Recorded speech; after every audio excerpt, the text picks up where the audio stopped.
Yeah, thanks for having me, Brad.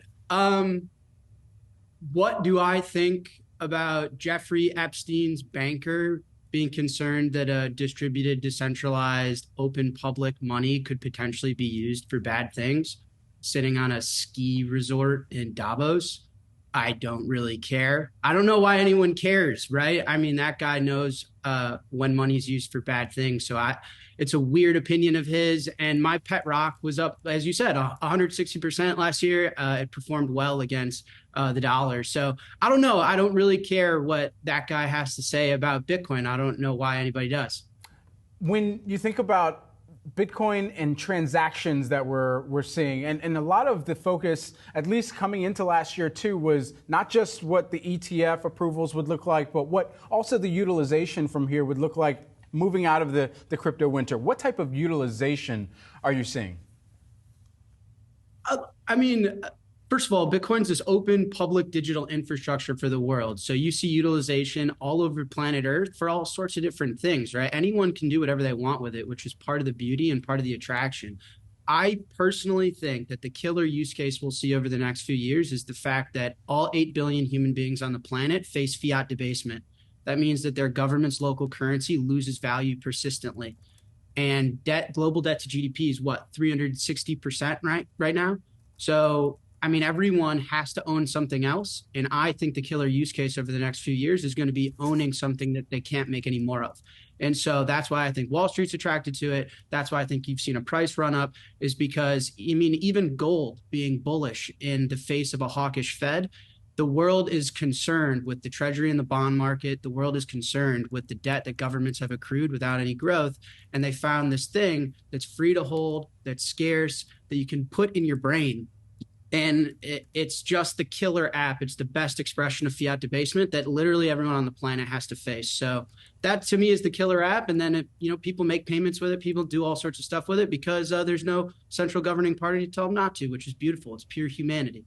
Well, Jack, it's Johnny here. It's good to see you. I'm curious to get your perspective then on regulations. There's been lots of talk about what exactly that is going to look like, whether or not that would be a bullish thing for the industry, whether or not it's going to hold the industry back. Where do you stand on regulation? And I guess, what are you expecting to hear from lawmakers, to hear from regulators here in the U.S. this year in terms of the movement that we could potentially see?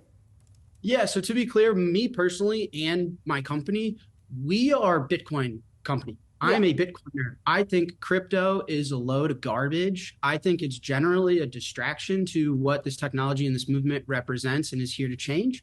And so how the world is going to sort out the fact that some kid named Vitalik Buterin printed a lot of coins in his basement and then pre-sold them to people and has been promising all sorts of crazy things that have never happened. I don't know. Is that a security? But I guess the point is, I don't care.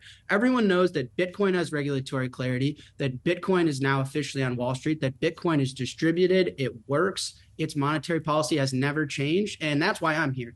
I'm here to change the world through Bitcoin and push Bitcoin as far as we can as humanity and society. So the regulation on, I think altcoins are arbitrages on this trend. I don't think they'll be around, by the time I die. I imagine, what is Dogecoin going to do for society over the next 20 years? Come on, what are we talking about? So I guess I don't really care. Bitcoin has the clarity it needs. And I think it's going to be a 5, 10, $20 trillion asset over the next 18 months. Jack, you mentioned Vitalik, of course, the Ethereum co-founder. When you think about what we've already seen with the spot Bitcoin ETF and a lot of attention now pointing towards whether we will see an Ethereum or an Ether ETF come forward, do you believe that that's like the next kind of dam breaking type of moment to really thrust even more institutional knowledge and even more institutional investment and inflows into crypto as a whole, even though I know you just said that crypto is a load of garbage? Yeah, crypto's loaded garbage. Jamie Dimon was Jeffrey Epstein's banker. Like, a lot of this stuff is just noise, pure unethical, malicious noise. My opinion, guys, again, is that global debt to GDP is 360%. What does that mean? The governments have piled up so much debt with no way to pay it back. So who's fronting that bill? I mean, someone's run up a $36 trillion bill at the bar. Who's paying for that? And the answer is whoever's holding the currencies that they can debase, that they can print more of. They have to issue more debt and print more currency to pay that bill. And so everyone has to find something else to hold. Do I want to hold Ethereum? Ethereum's a tech play. Ethereum's a gamble that Jamie Dimon's going to use it. What did he say in his ski resort Davos interview, that he's going to use it to flip real estate? What does that even mean? That doesn't mean anything. I was around. I mean, people don't know history. I was around when Ethereum got hacked, and that the Ethereum Foundation cherry-picked transactions. They were like, oh, we broke something, so that transaction doesn't exist. We're going to change the monetary policy here. That's what I'm going to do to hedge the Federal Reserve and the fact that they got to front a $37 trillion bill. Yeah, no thanks. And no one on Wall Street thinks that either, right? Bitcoin is the actually only innovation that is attractive to solve what is the biggest financial problem ever, which is central banking.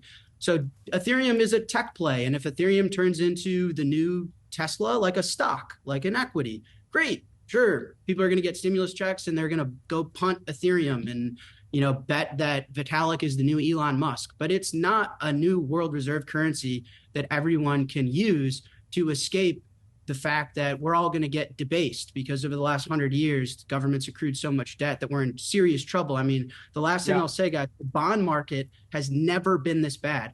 The 60-40 portfolio that's so safe, bond holders are doing way worse than this guy who just casually owns Bitcoin, right? So this is a massive problem. And no, I don't think Solana, Ethereum, Dogecoin, no, I don't think that matters.